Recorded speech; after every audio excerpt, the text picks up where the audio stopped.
ሰላም ጤና ይስጥልን ውድ የቻናላችን ተከታታዮች ይህ የዕለቱ ዜናችን ነው። ለሰዓቱ የመራረጥናቸውን አንኳር ጉዳዮች ይዘን ተገኝተናል። ቻናላችንን ሰብስክራይብ፣ ላይክ እና ሼር በማድረግ እስከ ጥንክራችን ፍጻሜ አብራችሁን ቆዩ። አሁን በቀጥታ ወደ ዝርዝሩ እንውሰዳችሁ። አሜሪካና ኢራን የሁለት ሳምንት የተኩስ አቁም ለማድረግ ተስማሙ። ኢራንና አሜሪካ የሆርሙዝ ወሽመጥ ተከፍቶ መርከቦች እንዲያልፉ የሚያስችል የሁለት ሳምንት የተኩስ አቁም ለማድረግ ተስማምተዋል። ሁለቱ ሀገራት እዚህ ስምምነት ላይ የደረሱት የአሜሪካው ፕሬዝዳንት ዶናልድ ትራምፕ ኢራን ወሳኙን የባህር መተላለፊያ ማክሰኞ ሌሊት ድረስ የማትከፍት ከሆነ ዛሬ ማታ ሙሉ ስልጣኔ ይወድማል የሚል ዛቻ ካሰሙ ከሰዓታት በኋላ ነው። አገራቱን ሲያሸማግሉ የነበሩት የፓኪስታን ጠቅላይ ሚኒስትር ሼህባዝ ሻሪፍ የተኩስ አቁሙ ወዲያውኑ ተግባራዊ መሆን እንደሚጀምር አስታውቀዋል። ፕሬዝዳንት ትራምፕ ቴህራን ከባህረ ሰላጤ የሚወጡ የነዳጅና ሌሎች ምርቶች መተላለፊያ የሆነውን የሆርሙዝ ወሽመጥን የምትከፍት ከሆነ ሁለት ሳምንት ለሚሆን ጊዜ ኢራን ላይ የሚፈጸመውን ድብደባና ጥቃት ለማቆም መስማማታቸውን ገልጸዋል። ትራምፕ በትሩዝ ሶሻል ማህበራዊ ሚዲያ ገጻቸው ላይ ባሰፈሩት ጽሑፍ በዚህ ጊዜያዊ የተኩስ አቁም ስምምነት የተስማሙት ሁሉንም ወታደራዊ ግብ ስላሳኩና ከዚህም በላይ ስላገኙ እንደሆነ ጠቅሰዋል። በዚህ ሁለት ሳምንት ውስጥ ኢራን ከወታደራዊ ኃይሏ ጋር በመቀናጀት በሆርሙዝ ወሽመጥ በኩል መርከቦች እንዲያልፉ ትፈቅዳለች።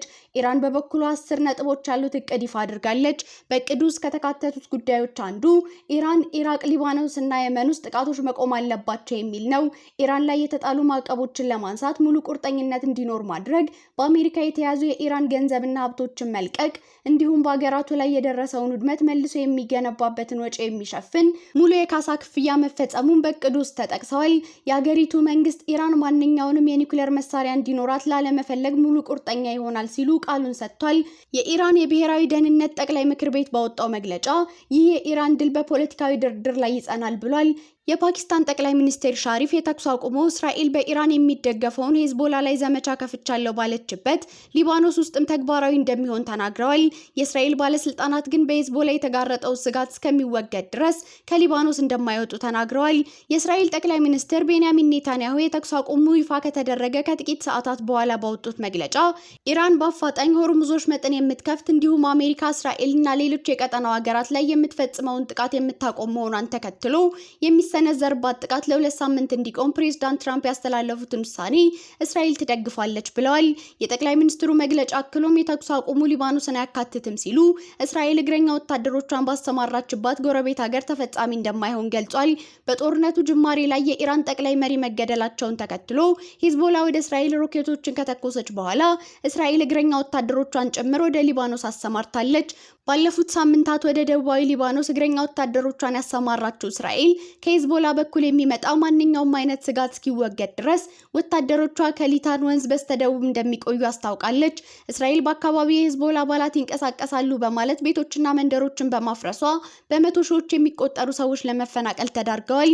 ከአካባቢው ሂዝቦላ እስኪወገድ ድረስ ነዋሪዎች ወደ ቤታቸው እንዲመለሱ እንደማይፈቅድላቸው ማስታውቃለች። በአሜሪካና በኢራን መካከል የተኩስ አቁም መደረሱ ከመገለጹ ቀደም ብሎ በደቡባዊ ሊባኖስ ሲዶን ከተማ ውስጥ በተፈጸመ የእስራኤል ጥቃት 8 ሰዎች መገደላቸውንና 22 መቁሰላቸውን የሀገሪቱ ጤና ሚኒስቴር አስታውቋል። ባለፉት ጥቂት ሳምንታት የሂዝቦላ ሮኬቶችን ወደ እስራኤል መተኮሱን ቀጥሏል። ፕሬዝዳንት ትራምፕ በኢራን የተኩስ አቁም ለማድረግ ውሳኔ ባሳለፉበት ሂደት ውስጥ እስራኤል ምን ያህል ተሳትፎ እንደነበራት ግልጽ አይደለም። በሆርሙዝ ላይ ለተመድ የቀረበው ውሳኔ በሩሲያና በቻይና ውድቅ ሆነ። ለሆርሙዝ ወሽመጥ በተቀናጀ ሁኔታ ጥበቃ እንዲደረግ በባህረ ሰላጤው ሀገራት ለተባበሩት መንግስታት ድርጅት የጸጥታው ምክር ቤት የቀረበው የውሳኔ ሀሳብ በሩሲያና በቻይና ድምፅን በድምፅ የመሻር ስልጣን ውድቅ አድርገውታል። ከምክር ቤቱ አባላት 11 የውሳኔ ሀሳቡን ሲደግፉ ፓኪስታንና ኮሎምቢያ ድምፃቸውን አቅበዋል። ሩሲያና ቻይና ስለተቃወሙት ተቀባይነት ሳያገኝ ቀርቷል።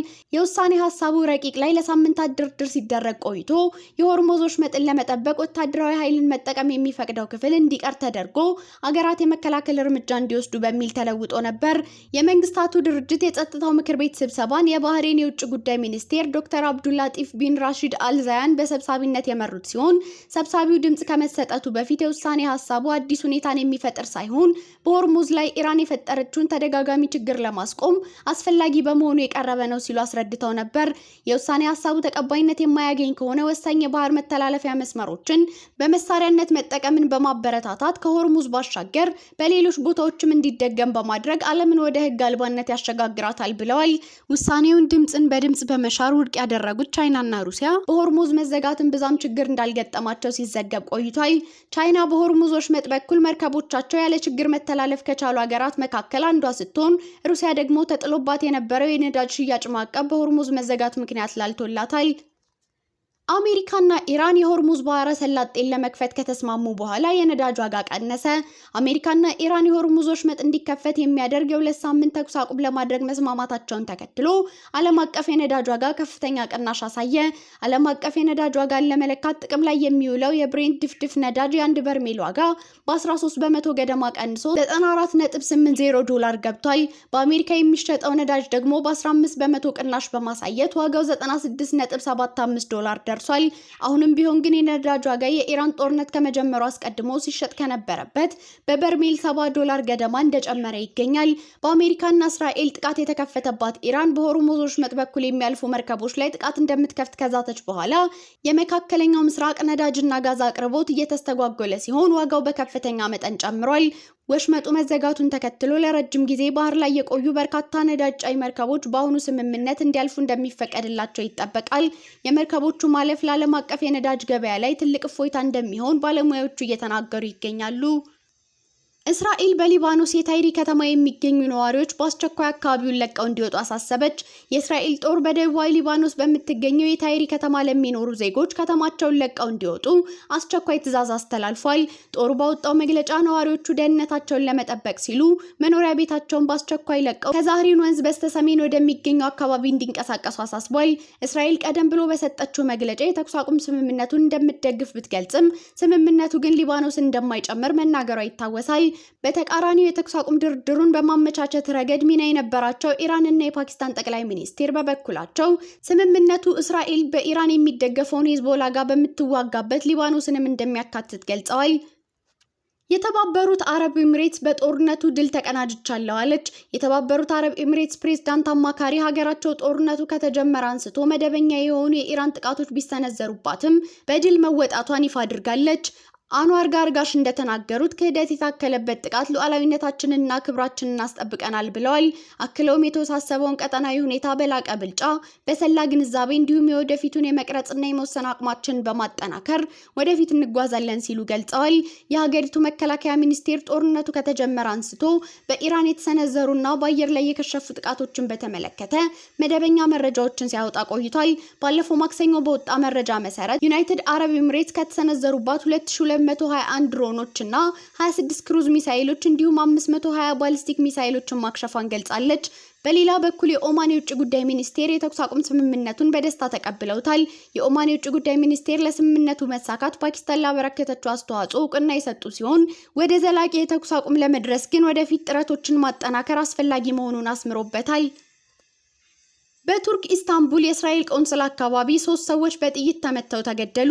በቱርክ ኢስታንቡል በሚገኘው የእስራኤል ቆንስላ አቅራቢያ በተከፈተ ተኩስ 3 ሰዎች መገደላቸውን የሀገሪቱ መገናኛ ብዙሃን ዘገቡ። በተኩሱ 2 ፖሊሶች ጉዳት እንደደረሰባቸውም የሀገሪቱ ብሔራዊ መገናኛ ብዙሃን ዘግቧል።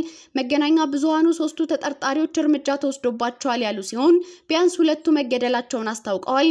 የቱርክ የሀገር ውስጥ ሚኒስቴር ከፖሊስ ጋር ተኩስ የከፈቱ 3 ሰዎች መሆናቸውን ተናግረዋል። የኢስታንቡል አስተዳዳሪ ከአጥቂዎቹ ውስጥ አንዱ መገደሉንና 2ቱ ላይ ደግሞ እርምጃ እንደተወሰደባቸው ለሲኤንኤን ቱርክ ተናግረዋል። በፖሊስ ኃይላችን ላይ ጥቃት ተፈጽሟል። 2ቱ ፖሊሶቻችን ቆስለዋል። ከአሸባሪዎቹ ውስጥ አንዱ ተገድሏል። 2ቱ ደግሞ በተወሰደባቸው እርምጃ ቆስለዋል ያሉት ገዢው ጥቃቱ ትልቅ ቢሆንም እንኳ ጉዳቱ ፖሊስ በወሰደው እርምጃ አነስተኛ መሆኑን አክለው ተናግረዋል። በቱርክ በአሁኑ ወቅት ምንም አይነት የእስራኤል ዲፕሎማት አለመኖር ሮይተርስ እና ኤኤፍፒ የዜና ወኪሎች ምንጮችን ጠቅሰው ዘግበዋል። የእስራኤል ኤምባሲ በቱርክ ዋና ከተማ አንካራ የሚገኝ ሲሆን በኢስታንቡል ያለው ቆንስላ ጽሕፈት ቤቱ ነው። የቱርክ ፍትህ ሚኒስቴር በቆንስላው አቅራቢያ ስለተከፈተው ተኩስ ምርመራ እያደረገ መሆኑን ገልጿል። በርካታ የፖሊስ አባላት በቆንስላው አካባቢ ታይተዋል። ቆንስላው የሚገኘው በቱርክ ትልቋ ከተማ ኢስታንቡል ሰሜናዊ ክፍል ነው። ጥቃቱ የተፈጸመው በቀጠናው እየተካሄደ ባለው ጦርነት የተነሳ ውጥረቶች በተባባሱበት ወቅት ነው። የሰዓቱ መረጃዎቻችን ያዳመጣችሁትን ይመስል ነበር። ስለተከታተላችሁን እያመሰገንን ቻናላችን ሰብስክራይብ፣ ላይክ እና ሼር በማድረግ ቤተሰብ እንድትሆኑ እየጋበዝን በዚሁ ተሰናበትን።